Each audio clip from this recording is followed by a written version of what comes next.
Ibrahim Adham রাহমাতুল্লাহি আলাইহি একবার মক্কার বাজারের মধ্যে 1 কেজি খেজুর ক্রয় করেছিলেন।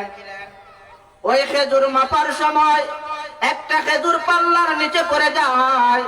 ইব্রাহিম আদহাম রাহমাতুল্লাহি আলাইহি মনে মনে ভাবলেন, যেহেতু আমার এই খেজুর মাপছে, হয়তো খেজুরটা মাপার সময় আমার খেজুরটা পাল্লার নিচে পড়ে গেছে। এই ভেবে ইব্রাহিম আদহাম রাহমাতুল্লাহি আলাইহি নিজের খেজুর ভেবে একটা খেজুর খেয়ে ফেললেন।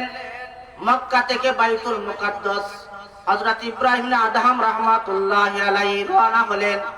মক্কা থেকে বাইতুল মুকাদ্দাসের দূরত্ব হচ্ছে 750 মাইল।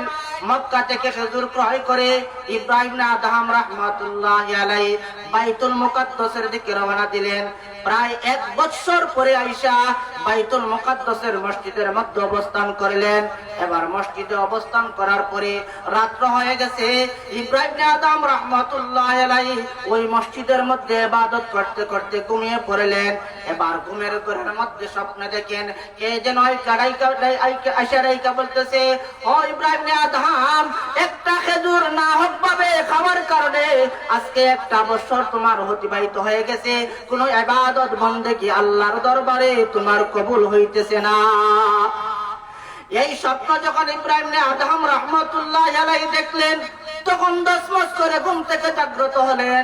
ঘুম থেকে জাগ্রত হইয়া 750 মাইল দূরের রাস্তা আবার ইব্রাহিম আদহাম রাহমাতুল্লাহি আলাইহি মক্কার দিকে রওনা হলেন। দীর্ঘদিন পরে মক্কার বাজারে আয়েশা পৌঁছলেন। আয়েশা দেখেন যেই মুরব্বির কাছ থেকে, যেই মহাজনের কাছ থেকে উনি খেজুর ক্রয় করেছিলেন, ওই মানুষটার দোকানের মধ্যে নাই। জিজ্ঞাসা করলেন ওই দোকানের মালিক কোথায়? এবার ছেলে ডাক দিয়ে বলতেছে, আমার আব্বা অনেক দিন আগে ইন্তেকাল করেছেন, আমার আব্বা দুনিয়ার মধ্যে নাই। ইব্রাহিম আদহাম রাহমাতুল্লাহি আলাইহি তখন আসল ঘটনা খুলে ওই ছেলেকে বললেন, বাবা, 1 বছর পূর্বে আমি তোমার বাবার কাছ থেকে 1 কেজি খেজুর আমি ক্রয় করেছিলাম।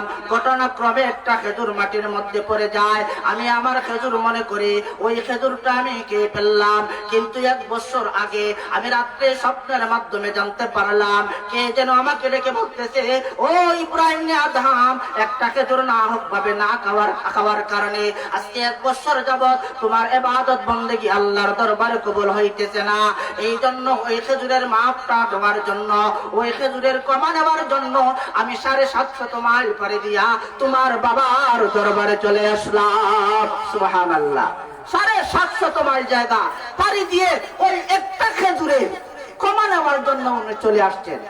ইব্রাহিম আদহাম রাহমাতুল্লাহি আলাইহি যখন ঘটনা খুলে বললেন, এবার সন্তান ইব্রাহিম আদহামকে ডাক দিয়ে বলতেছে, এই যে দোকান দেখেছেন, দোকানের মালিক আমি ওখানে কান হয়, আমার সাথে আমার ছোট ভাই বোন আছে এবং ওই মালিকানাধীন আমার মাও আছেন। অতএব তুমি যদি সেই খেজুরের কমা নিতে চাও, তাহলে আমার ছোট ভাই বোন এবং আমার মার কাছ থেকে তুমি কমা নিতে হবে। এখন এই দোকানের মালিক তো আমি নই, অতএব আমরা ভাই বোন এবং মা মিলে সবাই আমরা এই দোকানটা পরিচালনা করতেছি, সবারই হক এই দোকানের মধ্যে রয়েছে। তুমি যদি কমা নিতে চাও তাহলে সবার কাছ থেকে কমা নিতে হবে। ইব্রাহিম আদহাম রাহমাতুল্লাহি আলাইহি একে একে সবার কাছ থেকে কমা নিলেন। ওনার ভাই বোন এবং মায়ের কাছ থেকে অনেক কষ্টের বিনিময়ে ওই খেজুরটা কমা নিলেন। কমা নেওয়ার পরে ইব্রাহিম আদহাম রাহমাতুল্লাহি আলাইহি যখন তারা কমা করে দিয়েছে, এবার ইব্রাহিম আদহাম রাহমাতুল্লাহি আলাইহি আল্লাহর শুকরিয়া আদায় করে সেজদার মধ্যে পড়ে গেলেন এবং 2টা চক্ষু দ্বারা গড়গড় করে পানি পড়তেছে, তার ভিজে যাইতেছে। এবার ইব্রাহিম আদহাম রাহমাতুল্লাহি আলাইহি যখন সেজদার মধ্যে পড়ে গেলেন, সেজদায় পড়ার পরে কে যেন আয়েশা ইব্রাহিম আদহামকে ডাক দিয়ে বলতেছে, ও ইব্রাহিম আদহাম, শুনো শুনো শুনো শুনো, আজকে 1 বছর পার হয়ে যায়, তোমার ইবাদত বন্দেগী আল্লাহর কাছে কবুল হয় না। আজকে যেই সেজদাটা শুকরানা স্বরূপ আল্লাহর কুদরতে পায়ের মধ্যে দিয়েছো, ওই সেজদাটা তোমার 1 বছরের ইবাদতের চেয়ে শ্রেষ্ঠ ইবাদত বলে গণ্য হয়ে গেছে। সুবহানাল্লাহ।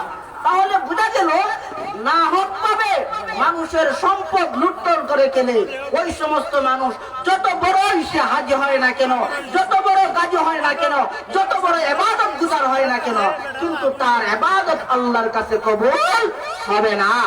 এই জন্যই ভাইরা আমার, আমরা আমাদের দেশের সম্পদকে রক্ষা করতে হবে। গরিবদের মাল আমরা কখনো লুণ্ঠন করে খাইব না। ওই যে কিছুদিন পূর্বেই আমাদের দেশের মালিকানা পাইয়া কিনা অবস্থা আমাদের দেশের করেছে। জনগণের কতই না গমের বস্তা খেয়েছে, জনগণের কতই না চাউলের বস্তা খেয়েছে, জনই না কতগণের খাবার খেয়েছে ওই সমস্ত রাষ্ট্রের মালিক যারা ছিল। কিন্তু আল্লাহর দরবারে কি তাদের জবাব দিতে হবে না?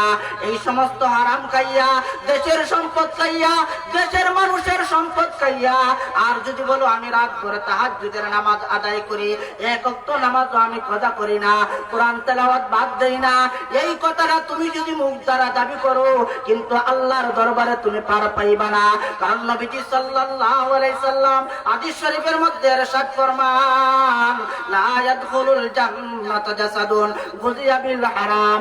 হারাম খাইয়া যদি তোমার বডিটাকে তুমি লালন পালন করো, ওই বডি নিয়ে তুমি কখনো জান্নাতে যাইতে পারবে না।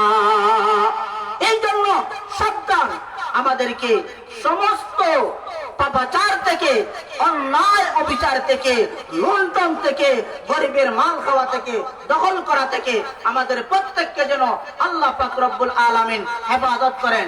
যেহেতু সালাতুল আসরের আযানের টাইম হয়ে গেছে, আমার অসম্পূর্ণ বক্তব্য আমি পূরণ করতে পারলাম না। ইনশাআল্লাহ আল্লাহ যদি কখন তৌফিক দান করে, তাহলে সেই সামনের যে আরো 60টা নসিহত নবীজি সাল্লাল্লাহু আলাইহি সাল্লাম বলেছেন, সেই 60টা নসিহত ইনশাআল্লাহ ব্যাখ্যা সহকারে কখনো যদি সময় হয় ইনশাআল্লাহ আমি আপনাদের সামনে এগুলা পেশ করব। এখন আমি আমার সংক্ষিপ্ত বক্তব্য এখানে শেষ করছি। ওয়া আখিরু দাওয়ানা আলহামদুলিল্লাহি রাব্বিল আলামিন। আসসালামু আলাইকুম ওয়া রাহমাতুল্লাহ।